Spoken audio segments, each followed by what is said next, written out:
Mummy मैं तो सिर्फ आपको पैसे ही भेज पाती हूँ। पापा की देख रेख और सारी भाग दौड़ तो आप अकेले ही करते हो। आप चिंता मत करो, पापा ठीक हो जाएंगे। डॉली, मम्मी मैं आपसे बाद में बात करती हूँ। ये आपके क्रेडिट कार्ड का बिल आया है और ये 18,000 रुपए की पेमेंट फोर्टिस हॉस्पिटल को हो रखी है। ये क्या है? वो क्या है ना राजीव, मेरे पापा को कहीं से भी आराम नहीं आ रहा था, तो मैंने उनको फोर्टिस हॉस्पिटल दिखाया था। तो डॉक्टर ने कुछ टेस्ट लिखे थे, तो उसी का बिल मैंने अपने क्रेडिट कार्ड से भर दिया था। क्या डॉली, आपने अपने पापा के टेस्ट करवाए, 18,000 रुपए बिल आया और अपने ही क्रेडिट कार्ड से पेमेंट कर दी? डॉली, दिमाग तो ठीक है आपका? क्यों घर लुटाने में लगी हो? राजीव मैं कोई घर नहीं लुटा रही हूँ। मेरे पापा की तबीयत डे बाय डे खराब होते जा रही थी और पैसे ना होने की वजह से वो अच्छे डॉक्टर को नहीं दिखा पा रहे थे, तो इसलिए मैंने उनको अच्छे डॉक्टर को दिखा दिया। अरे तो तुमने किसी अच्छे डॉक्टर को क्यों दिखाया? वो खुद भी तो जाके दिखा सकते थे ना। चलो मान लिया तुम उनको अच्छे डॉक्टर के पास ले गई थी, लेकिन 18,000 रुपए का बिल अपने क्रेडिट कार्ड से क्यों भर दिया? ये उनके घर का अपना मामला है। राजीव आप ऐसे कैसे बोल सकते हो कि वो उनके घर का अपना मामला है? वो मेरे पापा हैं और वो घर मेरा भी है। डॉली, वो घर आपका था, अब नहीं है। आप नौकरी करती हो, कमाती हो, इसका मतलब ये नहीं कि आप अपने पैसे को बर्बाद करोगी। उस पैसे को अपने लिए जोड़ा करो, हमारे परिवार के लिए जोड़ा करो। उन पर क्यों खर्च करती हो? राजीव आपको बहुत अच्छे से पता है मेरे घर की फाइनेंशियल कंडीशन अच्छी नहीं है और अभी तो मेरा भाई भी पढ़ रहा है। मेरी शादी से पहले मेरी सैलरी से ही घर चलता था मेरा, क्योंकि मेरे पापा बीमारी की वजह से कहीं भी नौकरी नहीं कर पाए। राजीव मैंने शादी से पहले आपके सामने एक शर्त रखी थी, जब तक मेरा भाई कमाने नहीं लगेगा मैं अपने घर खर्चा भेजती रहूंगी। हाँ डॉली, मुझे बहुत अच्छे से पता है आपने इसी शर्त पर मुझसे शादी की थी कि आप हर महीने अपने घर पे खर्चा भेजती रहोगी। और आप अपनी सैलरी में से 10,000 रुपये महीना अपने घर पे भेजती तो हो, लेकिन 18,000 रुपये का बिल क्यों फिर? राजीव पापा के ये 18,000 रुपए के टेस्ट कराने बहुत जरूरी थे। पापा की तबीयत दिन पे दिन खराब होते जा रही थी। माना मैं हर महीने उनको 10,000 रुपए भेजती हूँ, पर 10,000 रुपए में होता ही क्या है? क्या 10,000 रुपये में होता क्या है? ऐसा डॉली, हमने आपके परिवार वालों का ना ठेका नहीं ले रखा। अपने भाई को बोलो कि पढ़ाई के साथ साथ ना कहीं नौकरी कर ले। अजीब अभी मेरा भाई 18 साल का ही तो है। अगर वो कहीं नौकरी करेगा तो पढ़ेगा कब? उसका करियर सारा खराब हो जाएगा। उसका करियर खराब होता है तो हो, मुझे उससे कोई मतलब नहीं है। अब मैं आपको आखिरी वार्निंग दे रहा हूँ, अगर अगले महीने से आपने अपने घर में पैसे भेजे ना, तो आप अपने घर ही चली जाना और उनको बैठ के खिलाना। यहाँ रहने की कोई जरूरत नहीं है।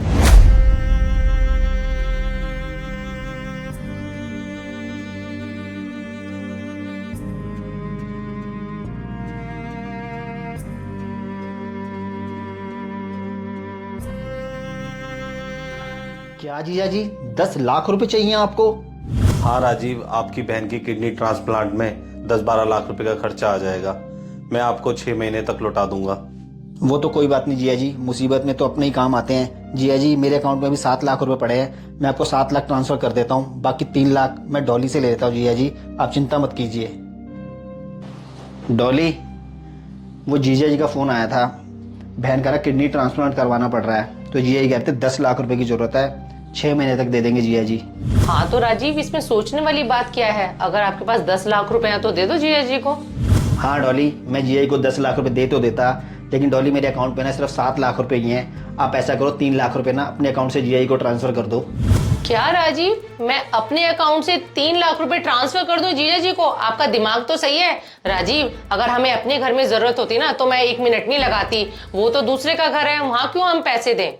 डॉली, मुझे बहुत अच्छे से पता है कि तुम मुझसे बदला ले रही हो, लेकिन डॉली ये बदला लेने का वक्त नहीं है। वक्त तो अभी मेरे भाई का भी नौकरी करने का नहीं है राजीव। आपने क्या किया, मुझे मेरे घर पर पैसे देने के लिए मना कर दिया। मजबूरन मेरे भाई को नौकरी करनी पड़ रही है। डॉली प्लीज, ये वक्त बहस करने का नहीं है। अगर आपको पैसे नहीं देने ना, तो आप मना कर दो।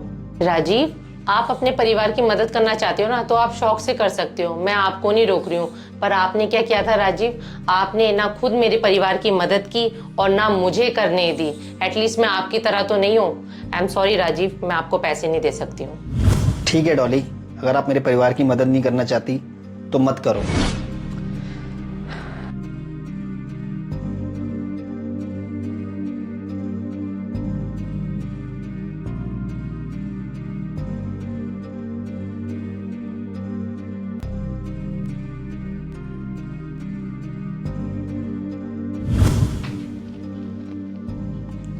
जीजा जी, मैं आपको 7 लाख रुपए ट्रांसफर कर रहा हूँ, बाकी 3 लाख का अरेंजमेंट मुझसे नहीं हुआ जीजा जी।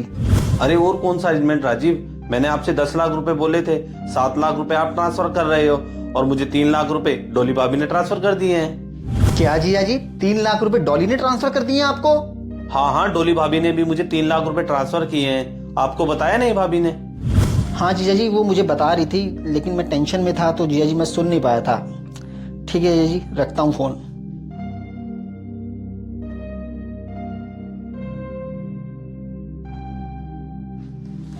डॉली, थैंक यू मेरे परिवार की हेल्प करने के लिए।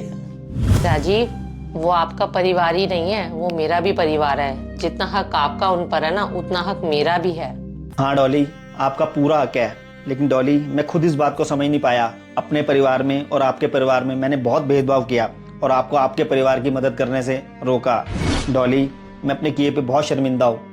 राजीव, ऐसे बहुत से घर हैं जहाँ बेटियों की कमाई से ही घर चलते हैं, और जब उस बेटी की शादी हो जाती है ना, तो बाद में उस घर के खर्चे निकलने बड़े मुश्किल हो जाते हैं। हाँ डॉली, आप बिल्कुल ठीक कह रही हो। मेरे जैसे ज़्यादातर लड़के इस बात को कभी नहीं समझ पाते हैं और अपनी वाइफ को उसके परिवार में मदद करने से रोकते हैं। राजीव, आपको पता है, कई बेचारी बेटियां इसी डर की वजह से शादियां ही नहीं करती, क्योंकि उनको पता है उनकी शादी के बाद उनके घर का खर्चा निकलना बहुत ही मुश्किल हो जाता है। हाँ डॉली, मैं इस बात को समझता हूँ। हम लड़के भी तो अपने माँ बाप पर खर्चा करते ही है ना, तो हम फिर तुम लड़कियों को क्यों रोकते हैं? बिल्कुल राजीव, जैसे आप लड़कों के माँ बाप होते हैं ना, वैसे हम लड़कियों के भी माँ बाप होते हैं। जैसे आप अपने माँ बाप से प्यार करते हो ना, तो हम लड़कियां भी अपने माँ बाप से बहुत प्यार करती हैं।